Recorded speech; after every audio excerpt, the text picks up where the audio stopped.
Yes, so this is my friend Ikram again. Hello, young Patrick. Always a pleasure to come and see you. You called me young last time, and I'm older than I was last time. Well, we're talking about your mental state, not your physical carcass that you drag around. I think it was January, wasn't it, when we had our previous discussion? Yeah. Where we solved all the world's problems last time. Well, I don't know. I think the problems have got a lot worse since then. Well, I think so, yeah. Yeah. We didn't help much, obviously. No, we didn't. We weren't much good. That's what people tell us every day, so it's no big surprise. I have to point this out, that I don't know if this is the first video you're including yourself in.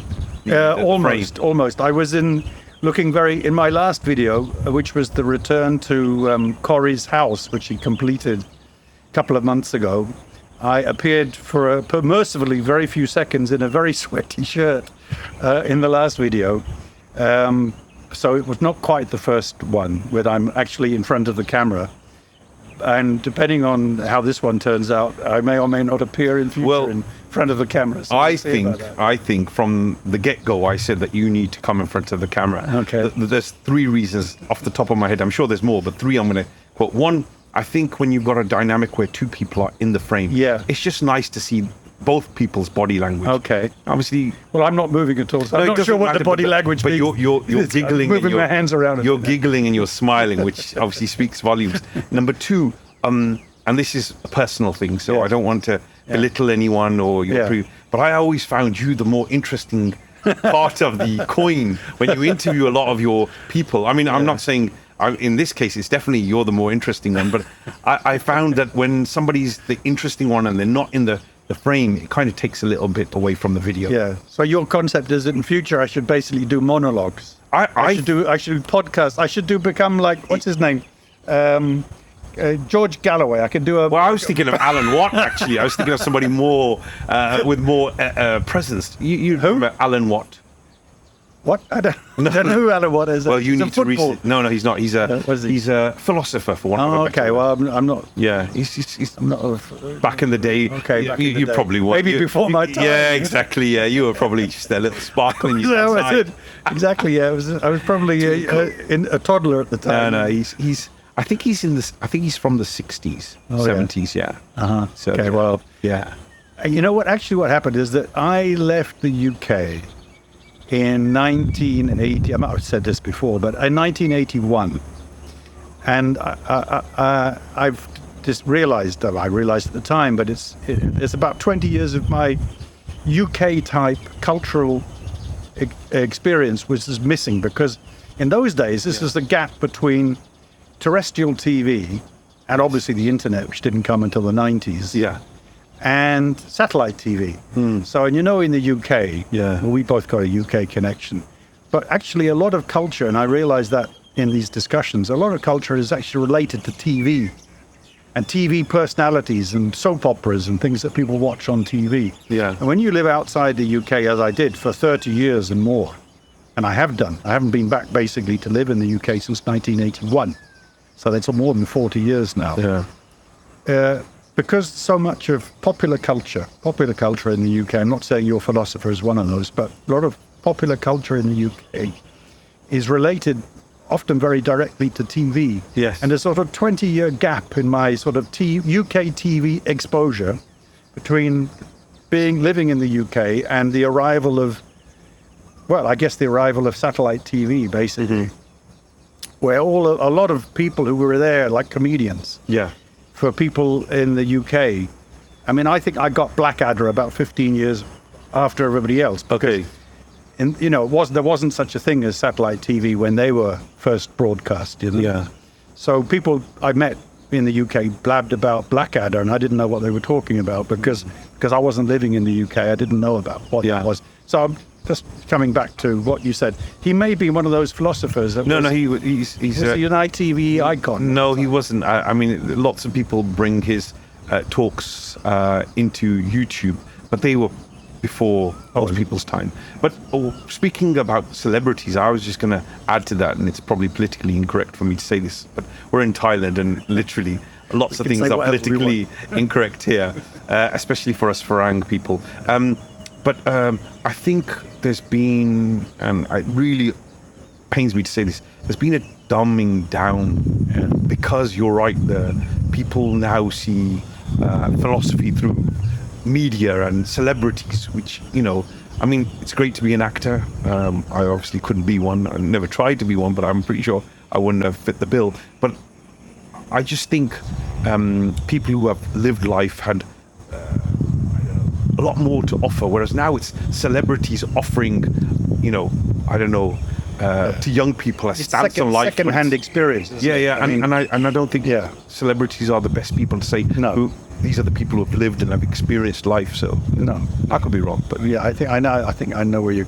And now you've got these. What do they call them? I actually mentioned them last time. Influencers. Like the Kardashians, because I can't imagine. I don't know this. There's a lady I'm thinking of in particular. I think she's a multi-billionaire on the back of her, I guess, it's social media exposure. But I don't know her, so it's probably unfair of me to say, but I can't imagine it would be possible to have an interesting conversation with somebody like that. Can you imagine talking about world affairs with somebody? To be honest, for the audience she's got, it'd probably be interesting. But then that's what it boils down to. Old school people prefer old school knowledge and old school debate and old school commentary and thought, and that thought provocation, which nowadays, if you are provocative in the way you think, you're actually, you know, you're deemed somebody who's against the establishment and other tags which we won't go into. But no, but I mean, they've got this concept now of what do they call it, where people feel it's not just being threatened, is it offended? Offended. It's offense culture, which basically means somebody says something they don't agree with. Often, not always, but often it's no more than somebody with an opinion. Maybe political, maybe not. Often is, or it's a what do they call, cultural value thing. You know, where they have a strong opinion about whatever it might be. Trans people, LGBT. Big debates going on. Ecology, environment. And they, for whatever, one side or the other, or one of 10 different sides, it's an opinion which they don't personally agree with. And they say, oh, I'm offended by that. And then what are they offended by? Offended by a viewpoint which is different from their own. So let me ask you a question. Ask me a question. Go on then. So since I last saw, I should speak into the camera. Since I last saw, it's your camera, not mine. I'm not in this camera. Hello. Since I last saw Patrick's had a shift in, I beg your pardon? Sentiment and mood, not sexuality. He hasn't told me that one. He might have, but that's another story. So what Patrick has been looking at is homes in Italy that they tag $1, you exaggerate. They're not homes, they're ruins. Yeah, ruins. And you can't get them for a euro. They're usually a lot more. But 10 to 20, 30,000 euros. And then you have these homes that are in a dilapidated state, shall we say. And the country homes, most of them. The ones that I could ever afford to buy would have to be ruins. But they would probably have to be €1 for me to afford to buy them. So you're thinking potentially? Well, it's just that, you know, when you've got nothing better to do than watch YouTube, make videos like this, and look on Facebook for a new motorbike, which is another subject we should talk about. It's a big challenge. Big challenge. Then something pops up on your YouTube feed called €1 homes Italy, or Sicily, which is still part of Italy, I think. Then you know, you're in my case, my ideas were provoked. You know, there was a little catalyst that happened there, catalytic converter in my brain. Now I started thinking about as a prospect, because when you're getting, as I am, becoming genuine ancient biker, you know. And you have to think about that tag. You got to fit it like a glove now. So yes. I mean, I don't know. None of us knows how many years or days or hours or minutes that we are left. You know? A meteor could be on its way down to get us both right now, but we don't know. The gecko's talking to us in the background. I think it's coming. The gecko is coming to get us. But no, I mean, we don't know how long we have still. But I'm thinking, you know, trying to think. Maybe for the first time in my life, tried to think 10 or 15 or 20 years ahead, plan my life like some people. That's a German tradition. You plan when you're 18, you plan your life for the next 50 years in Germany. Very good tradition. I'm sure it makes a lot of sense for a lot of people, but I never did that. And so maybe I'm thinking when I'm 80, when I'm 90, if I ever get there, would this, well, it could be this particular place here, you know, which is very nice, you know, with the waterlogged field and the geckos in the background. So would this be the best place for me to be? Or if I could literally find one of these ruins in Italy somewhere and could afford to more or less rebuild it, probably renovate it certainly, but probably rebuild to create a different existence. You see, one of the problems, as you know, and by all of my few subscribers, the even fewer number of those who actually live here in Thailand, they will be very aware of the fact that foreigners are not allowed. They may own a property, but they may not own land. So this house very nice house I live in here, I could theoretically own the house, but I can never own the land on which it's built. So that's one fundamental difference between here and anywhere in Europe, of course. As a European, I have the right to live anywhere in Europe. As an EU citizen, I have the right to live anywhere in Europe and to buy property anywhere in Europe, unlike here in Thailand. So that's some of the things I'm thinking about. You know, even if there was a way I could never own this house that I'm living in, but I could theoretically own a property in so an apartment. Well, I could own an apartment here, but I can never own the house or own the land that's on here in Thailand. So that's one thing I was thinking about. That if I'm planning for the next 20 years, doesn't it make more sense to actually think of living somewhere where you own the one place where I actually own the house in which I'm living? Yeah, and you know, and then there are other aspects. You were mentioning to me as well the healthcare insurance that you've got to take into account, and cost of it, and how it's going to go up as years are added on to your tenure. I think British people in particular, because of the NHS, are a little bit, I say spoiled, but they're used to not paying any sort of premium at all for their healthcare. Yes. Because the way in which it works in the UK is that that's paid centrally through government. It's not even deducted through income tax and so on, as it is in most European countries. But it's paid centrally from government. Nobody ever sees money going into the NHS. It doesn't come directly out of their pocket. So UK citizens are very unused to the paying any premiums at all for health insurance. So you're right. This is one of the other factors here. And as you get older, it's quite an issue. Unfortunate and die young. If you live into old age, and both my parents lived long lives. My father died at the age of 92. My mother died 2 years ago at the age of 100. So if I emulate them and live into my 90s, I will have to, if I stay here in Thailand, I will have to have private health insurance, yes, which is quite okay, but it's a factor I have to consider. And if I go back to live in Europe somewhere, anywhere in Europe, I will be covered by the European health system. And probably, depends a bit, I think, on the countries in which you live, but probably you won't be paying anything into the state health system in Europe, because of the fact I've contributed for decades out of my income tax, mostly in Germany. So that's another factor. So I could own a property in Europe or in Italy, Sicily. I could have European health care, which will actually cover me for the entire EU of whatever it is, 27, 28 countries. So which I wouldn't probably have to even make any contributions towards, unlike here.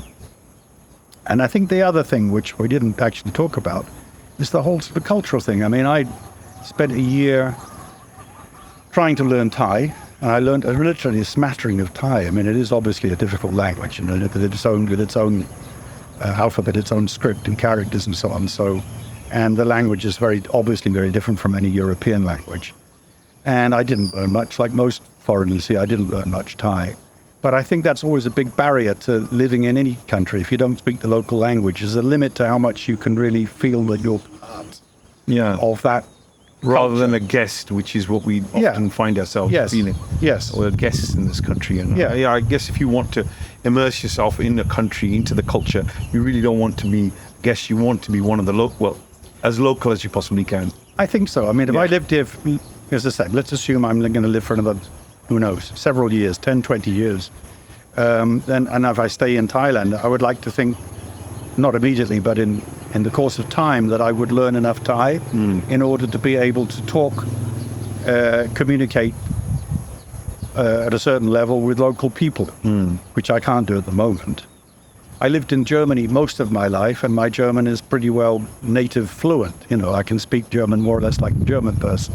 So I have a zero desire to live in Germany now, but I could go back to Germany and I could live like a local there because of my German language skills, but I couldn't do that here.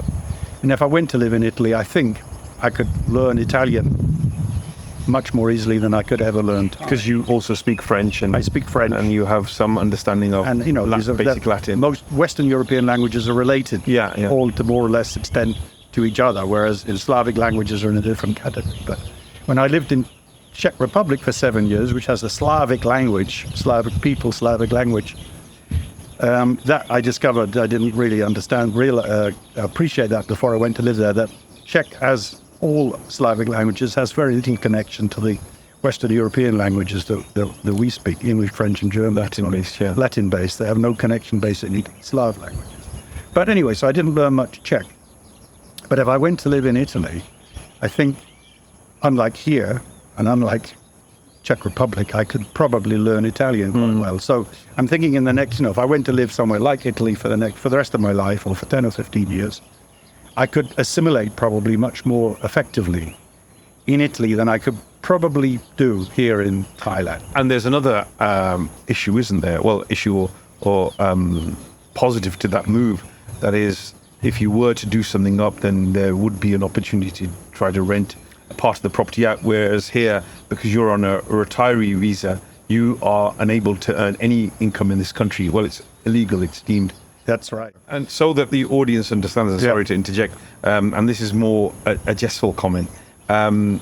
Patrick is a baker. He bakes great bread, grapefruit bread, and certain types of cookies are available to him. I won't say where he gets them from or how they're prepared, which have a tendency, once eaten, for you to see rainbows where there are no rainbows, and potentially find that little pot of gold. But it's not gold per se, just a very happy feeling, if you catch my drift. So he's talking about colloquially known as edibles. Edibles, yes. And about a year or so ago, Thailand legalized the consumption of this sort of substance, which YouTube doesn't like us talking about either, so we have to be careful. Yeah. It sounds a bit like cabbage, but it isn't cabbage. Yeah. It's green stuff which grows. And I discovered it can be made into quite nice, effective peanut cookies. Yes. Peanut cookies.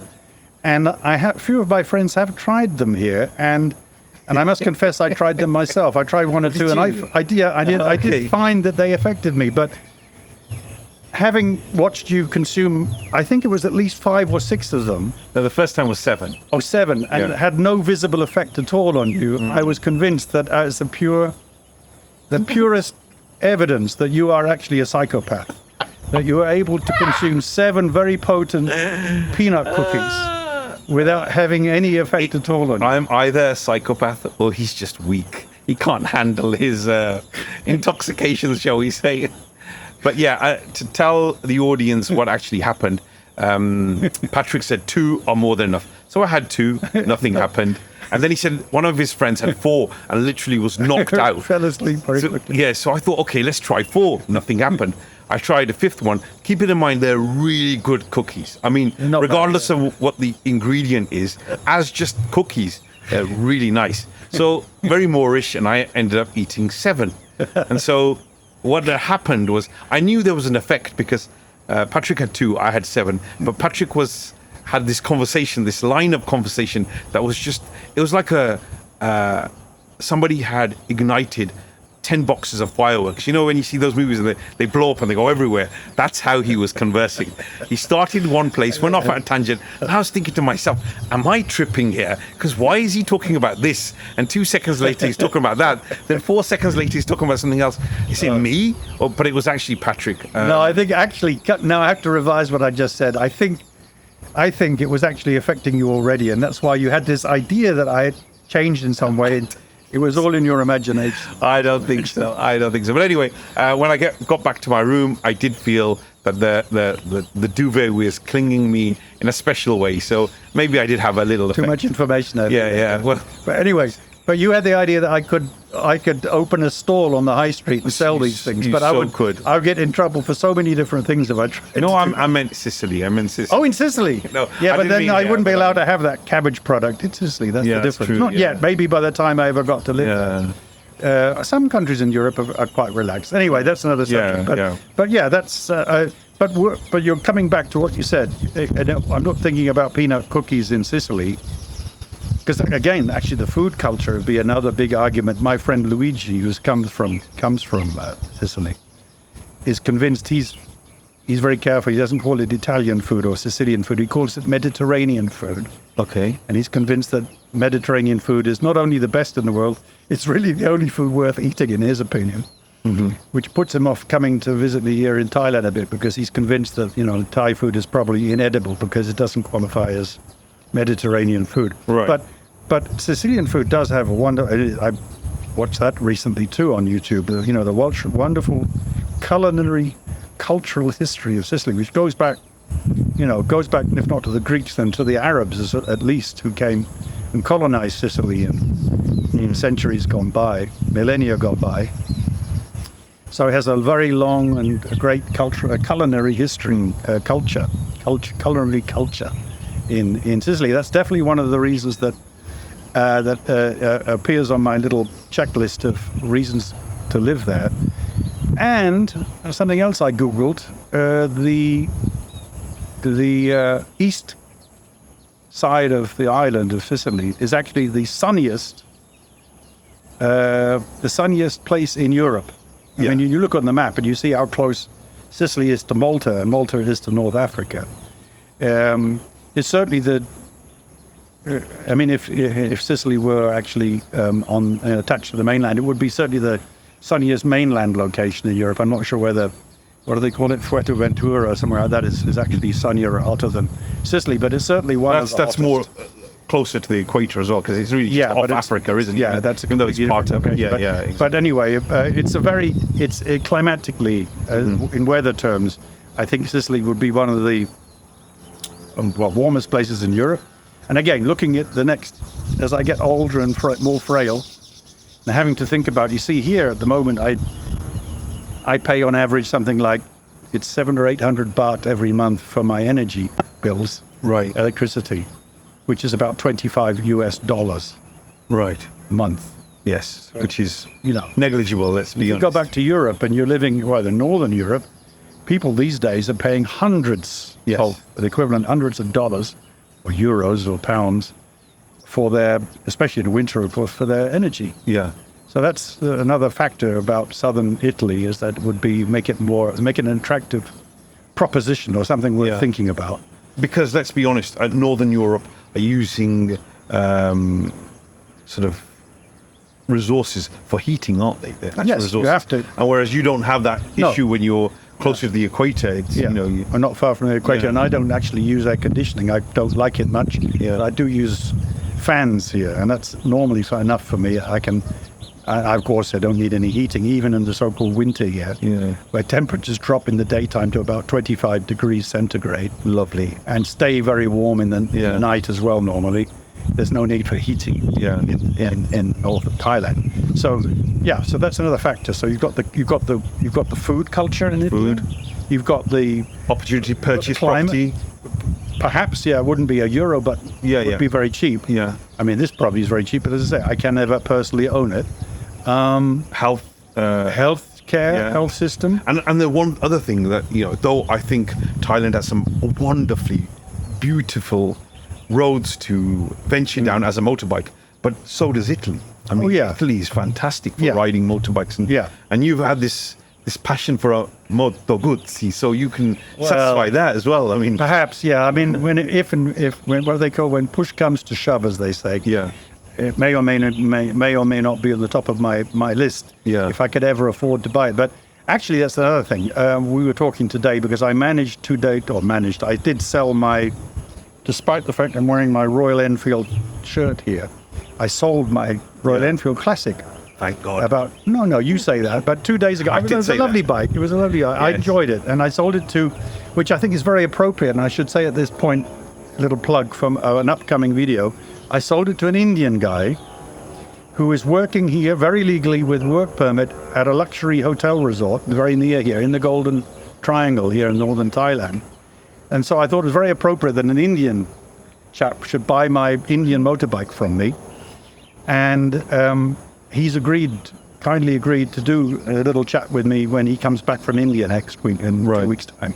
So I Plus you'll get an update of how he found the bike as well. So, well, he'll be in India for the next week or so. But yeah, he'd already found going home on it wonderful. He told me that. But so at the moment I'm without bike, and we were talking today about the different bikes that I could or should buy, and the big brand here actually number one is Honda. It is, which is probably always a good idea because they're very reliable. They've got a great reputation and very, very well made, and the rest of it. And they're number one brand in Thailand. But coming back to Moto Guzzi, as you did, anything exotic, or like a Moto Guzzi, or of course those American cruisers that don't appeal so much to me, like Harley Davidsons or BMWs, they are all astronomically expensive in Thailand because they put import so much duty on them. And the bike which we were talking about earlier on today is the Honda CRF. Yeah. Made in Thailand. Or I believe only made in Thailand, which Itchy Boots has been riding across Africa on recently and rode the whole way up from the tip of South America to Alaska last year, I think it was.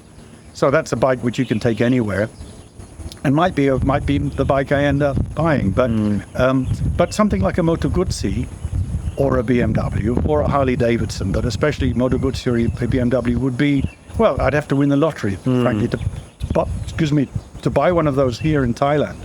Yeah, but also I think so that the audience understands, CRFs are relatively expensive around the globe, but here they're extremely cheap. Usually, I'd say a used one is usually less than half price or close to half price. Well, the new one here is about 40%, 30 to 40% cheaper than in Europe or But North the older America. ones, I mean. The older ones, the one I'm looking at the moment, yeah. I mean, it's a very good deal, and it's a Honda, so it basically, I should be careful what I say, but it won't break down because it's a Honda. And so that's a very sensible option for me. But it's like if I ever were to end up living in this fantasy or dream, imaginary €1 house, which I'd have to not only buy but then rebuild or renovate in Italy, then I thought, okay, if I lived in a mountain village in Italy, I'd be morally obliged to ride a Moto Guzzi. Yes, it's not an Italian brand, but actually, unlike Benelli, is actually made in Italy. Benellis are made in China. And then moving on. This is Bikers Talk, and I moved on to what was it called again? The BMW RT. R9. Oh, the R9T, which is a sort of what do you call that? It's like a cafe racer stroke. Naked. But it's got that boxer engine. It's got the old air oil cooled boxer motor, and not much else. It is a quite minimalistic type of bike, but I find very attractive looking. For those who know a little bit about BMW, I'd say it's the replacement of the R850R and the R1100, but it's more streamlined. The lines are slightly different, but it's that kind of odd shape, which is very attractive, but doesn't conform to what you normally see in a motorcycle. And I've never ridden. You've got literally countless. I think how many bikes you've got in the UK? 15, is it, or something like that? Not in the UK. Around the world. Yeah. Okay. Well, I forgot you're a world traveller with bikes all over the world. But yeah, you've got about 15 bikes, I think. Yes, and at the moment, I'm bikeless, as they say. Yeah.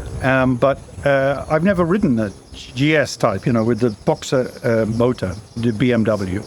But they say, and everybody says that they're actually easy to handle because the weight is very low, because that boxer engine is very low down on the bike frame, and even though they look quite cumbersome, they're easy to handle. I've had the 1150, the 1200, and the 1250, and I haven't rode the 1300, but I will. What I would say is, most bikes, almost all bikes, once they're moving, they're Yeah. quite easy to maneuver. Yeah. It's when you're going at really low speeds, and Yeah. sometimes you have to put your foot down to Yeah. make a tripod or more points of contact on the ground. Then it is heavy. Yeah. And the Boxer engine, some people love the sound. Some people call it a tractor engine because it is a chugger engine. But Yeah. one thing you have to say about the GS is they have a lot of torque, they have a lot of Yes. power, Yes. and they can move as fast as most sports bike under 1,000. So Yes. that's Yeah. something to. So anyway, that's all speculation Yeah. for me.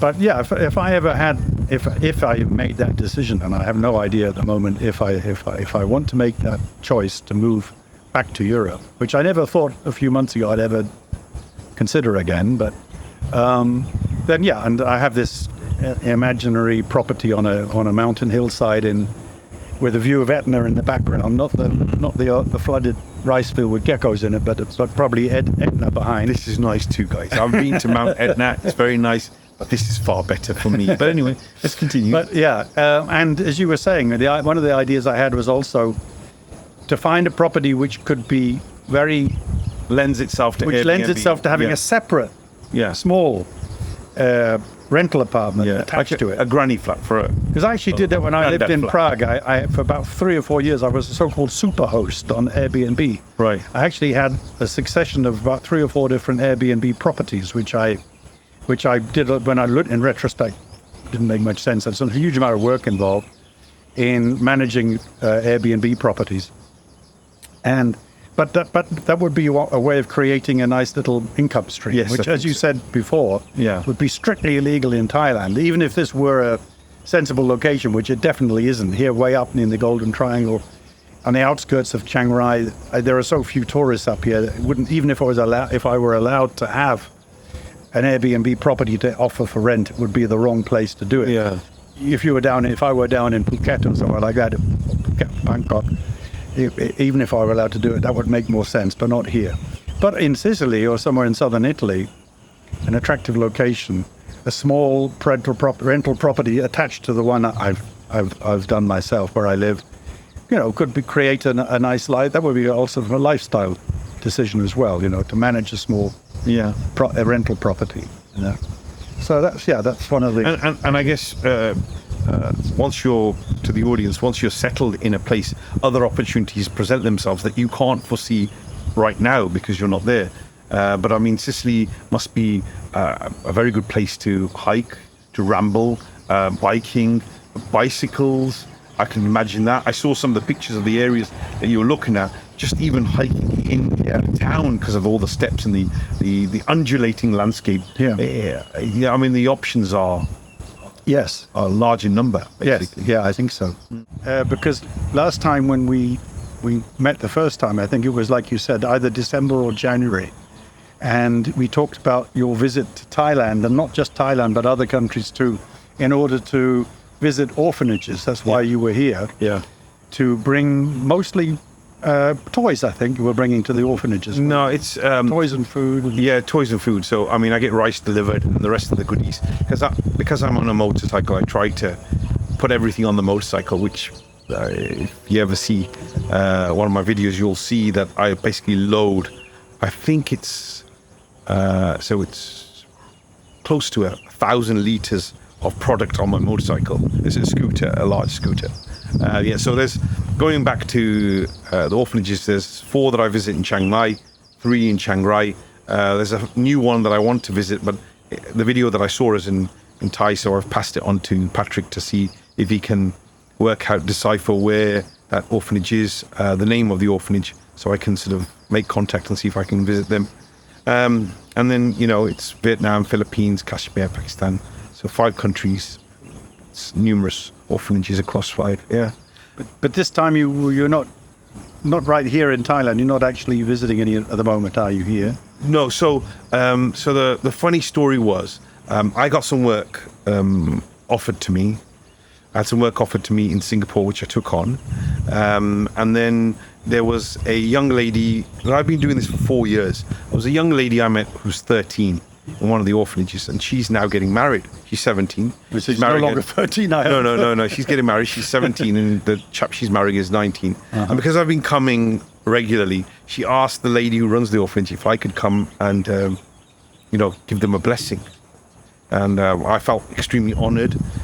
So that was the reason I came first time. And now I'm just here bumming around because I like motorcycling, like Patrick, and I find that North Thailand has some beautiful roads, very isolated, beautiful roads that you can ride around. And you don't really need a big bike per se, any bike, just the roads. Just so nice to twisties. It's true. Yeah, it's true. You don't really need a destination. You can just head off. And now, I mean, the weather. Actually, I think the weather, with the exception of the so-called smoky season, I would say, which is about 2 months, from about March and April. The rest of the year, even now, when we've got the beginnings of the rainy season, and probably in about 10 minutes, it'll start raining again. It rains normally every day for about half an hour. But even in the rainy season, it doesn't normally rain much during the day, or not constantly. You tend to get early morning rain. Yeah, or overnight rain. Or overnight, or late evening, or early evening now, about 6 in the evening. And during the day itself, it tends to be dry. So even in the so-called rainy season, which is now upon us, it's great for us riding about absolutely on the country roads. And there's something else about the rainy season. What you find is that the downpour is so powerful that it literally washes everything. So once it's rained, everything looks this crisp, intoxicating green. And I say intoxicating because all you want to do is get on your bike and ride. So there is that wonderful sort of feature that North Thailand certainly has. It's across all of Thailand. I'm sure, well, I know it's in the south as well, but this North Thailand, the weather's a little more clement. And it's a good place to come. Likewise with Vietnam, Philippines. All of these countries have got really great riding roads. In fact, there isn't much by way of bad roads in all of Asia. No, and I think Thailand is famous for its fantastic roads. I mean, physically they are not. It's not just they're fantastic because of the scenery, which is, as we can see even here, spectacular, but also because the surface and so on. And most of the roads, even the small minor country roads, are kept very, very well. You very rarely come across potholes and things here. Absolutely. Many European countries now. You will find the roads for motorcyclists are very difficult because they've got potholes in them. Roads are very well kept, very badly kept in many European countries. And here it's the opposite. I'm always amazed because I very rarely see any roadworks in Thailand. They still seem to manage to keep them in super condition. So it's a great country for motorcycling, that's for sure. And like you said, northern Thailand in particular, you can head off here just in the general northerly direction towards the Mekong River and the border with Laos, or a bit further over to the west towards Myanmar. We're 50 kilometers from here, from this house to the border with Laos. So I had a little situation that took place last time I came here. I use Agoda or Booking.com, but there are hotels or guest houses that aren't on Agoda or Booking.com, and they're in the sticks somewhere where literally, you might find them per chance, or you really have to do a little bit of research. So I found these guest houses, these hotels, these places that rent out excellent small bungalows around the mountains. So what I tend to do is when I come out, because I've stayed in those places, I know I'll always get a room. I just ride to these places and go through mountain terrains and twisties and whatnot. And I know where I'm going to go because it's not on Agoda or Booking.com. I'll always get accommodation there. And so that's what I do. Prior to Thailand and Vietnam, I was in Kashmir and in the north of Pakistan, which also has beautiful roads. Not good roads, beautiful in the sense that it's untamed natural beauty. Plenty of potholes, you really need an adventure bike, but it's dangerous. And that's what adds to the beauty when you got a location that literally is, life-threatening. Once you've done it, you feel a sense of achievement. Maybe that's just me being suicidal in a softer way. But yeah, so I try to mix my writing. Obviously I'll be back in a few months because my 6 months, I visit the orphanages every 6 months. I was here January, so 6 months on. I should be here in July, so I'll be here in July, August to go through the orphanages. And right now I'm just bumming around. And I remember saying it last time, and I'll definitely try and do that next time when you are back for the local orphanages, either here in Chiang Mai or here in, over there in Chiang Mai or here in Chiang Rai. Yeah. That I'd love to go along and actually do a proper one of you, because you're very modest when you do your orphanage visits. They tend to be, very long shots of you chucking fluffy dolls at the little girls and so on for them to catch. And I'd like to do a proper up close. Fair enough. Yeah. Anything that promotes the orphanage in any way, shape, or form, I'm up for that. What you have to keep in mind, I mean, I'll mention the 3 in Chiang Rai. One is Ban Jit Mat, or how they would pronounce it, Ban Jitamat. And that's an 84-year-old lady that runs it for the last 42 years. She has 16 children now.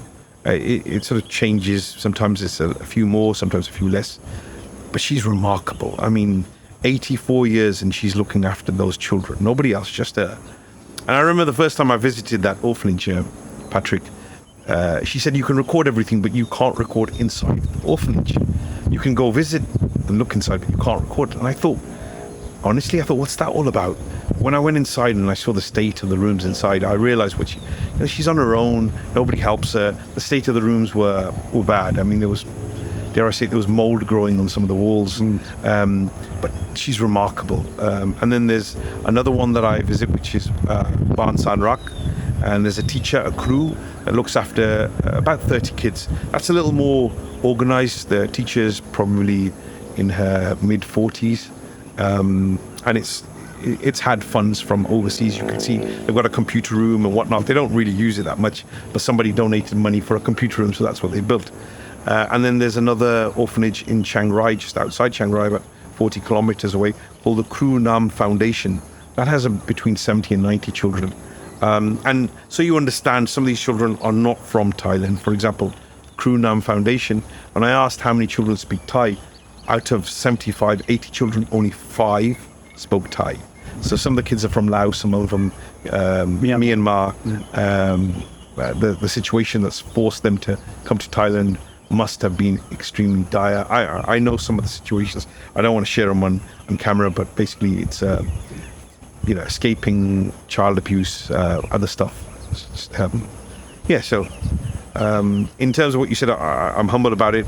It's not so much that. It's just you get humbled when you see children that probably have had a harder life up to the age of pre-teens than maybe adults who have lived a good long life. And so anyway, let's change the subject a little bit because it can get a little depressing when discussing that. Okay. I'll carry on talking then, folks. So, folks, I'm going to tell you a little bit about Patrick. Patrick has a background in photography, and I think a little bit of work in video photography, for want of a better description. And he's an interesting character, and I keep telling him, when you're doing interviews, why do you have the person on camera whilst you're hiding away? We only hear the questions he poses rather than his body language, his smiley face, his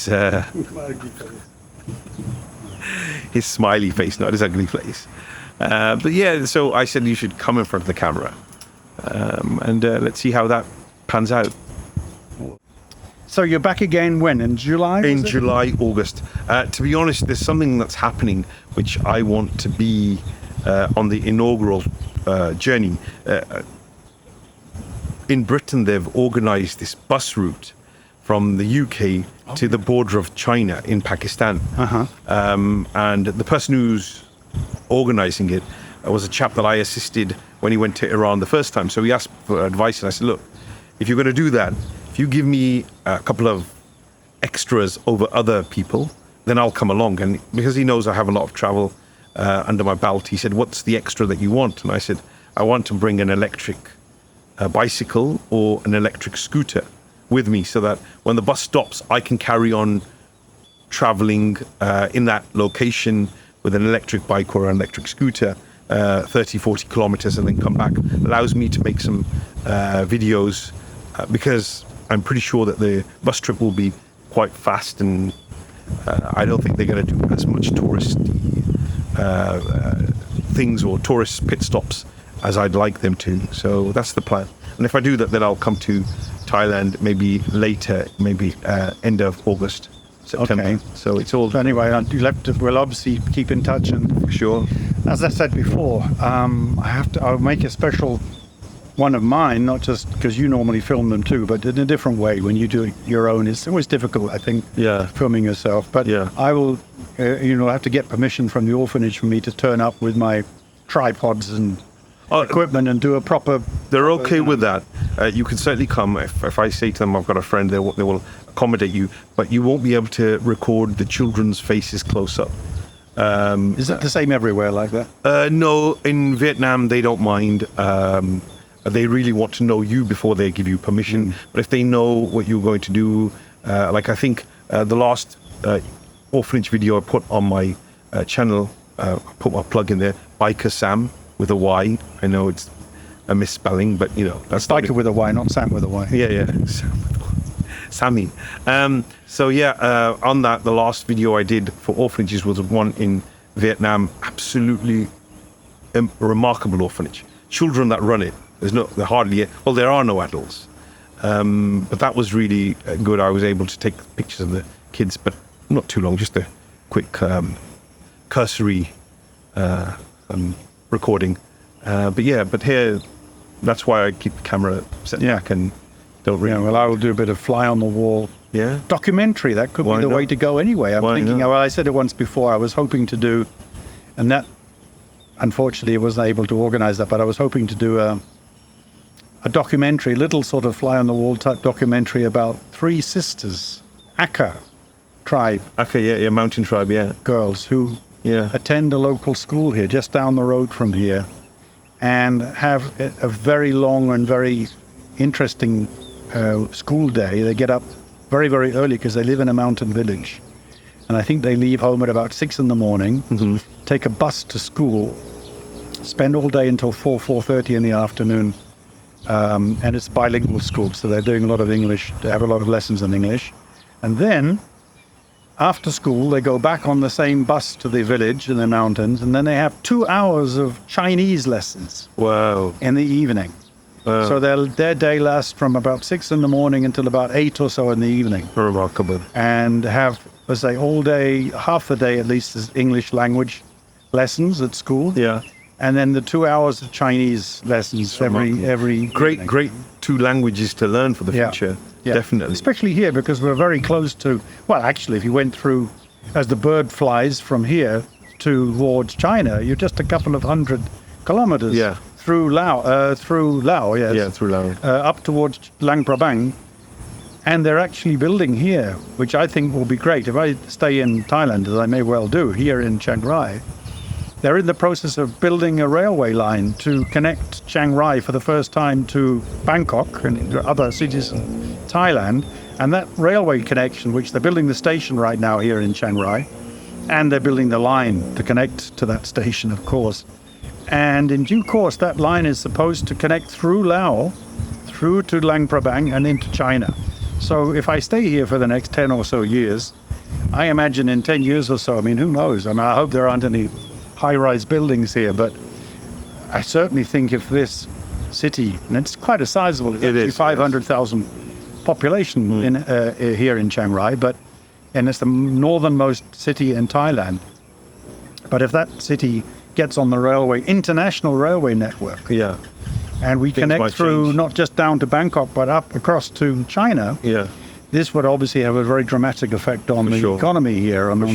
So I imagine this city could look, and the whole environment here could look very different in 10 years or so. Once that railway line is connected. So, so as I say, we're very near to China. So I think the fact that those Aka sisters are learning Chinese is probably a very sensible thing to do. I think so. Yeah, for sure. So, So anyway, Ikram, it was great catching up again. Always a pleasure And for me. first time, like you say, it was really about the first time properly. And I'm not sure it's a good thing. We'll see in due course if it gets more than 10 views on YouTube. But the first time for me being more or less equally in front of the camera I think as you. it's a must. It's a must. It's a must. So we'll see how this one does. Yeah. And depending on how it does, I may or may not continue with this new tradition or this new policy. But anyway, it's great catching up again. Yeah. And where are you off to after this now? So bizarrely, tomorrow I have to head out really early because where I stayed in a bungalow near Payao, there's an old lady that makes shirts. And I told her last time I was here, which is a few weeks back, I said, could you make me 2 shirts? And I gave her my size and she said, yes. Next time you come, they'll be ready. So I went through that little town. I stay there because it's in the mountains and there's a little place that I stay. So I went to see her 2 days ago and she said, oh, I forgot. I said, okay. She said, I'll try to make come for Saturday. And I said, okay. I wasn't hopeful, but she contacted me yesterday. She says, I made them. So that means now tomorrow I'll have to take a 2.5 hour drive to in the region of Payao. It's not in the city, it's in the sticks. And then from there, it's 3.5 hours to get to Chiang Mai. So tomorrow will be a nice 6-hour journey on a scooter. Oh, so big scooter. It's a big scooter, but a big scooter or small scooter, I'll still have a sore bottom. That's that's a definite. Get the violins out now. Smallest violin. How you suffer. Yeah. How you suffer for your shirts. To be honest, what happened was when I originally came to Bangkok, it was a long journey. And I always wash my clothes myself, my underwear, my shirts, my T-shirts, all my clothes. In the shower, I wash them. I remember watching a program and Jackie Chan said, who I think is an admirable character, said, look, I'll get everything else washed, but I always wash my socks, my underwear, and my T-shirt. Well, I wash everything myself. And I hung my shirt out, this beautiful shirt that I had handmade outside, and a storm hit Bangkok and my shirt became a kite, never to be seen again. So I was short on shirts. So I asked this lady to make me a couple of shirts because I do like the traditional Thai setup, which I guess in a way it's slightly, if I can use the word, oriental in design. So it's, if that's what it is. Yeah, Thai, Chinese. I mean, basically people from the the Far East have a certain design of clothing which I absolutely love. So yeah, so I've got to go pick those 2 shirts up. Okay, so next time we'll have to make a point of wearing one of those Payao shirts of yours. No problem at all. Your poor bottom will suffer so much collecting. I had too much information, I think, in my opinion. Anyway, Ikram, thank you so much. He's a funny chap, isn't he? He should be in front. We should be interviewing him.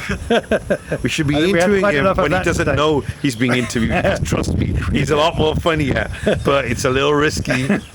We had quite enough of that today already. Thank you very much. We won't have any more of that, thank you. Okay. All right. Cut. Bye-bye. Yeah. Okay.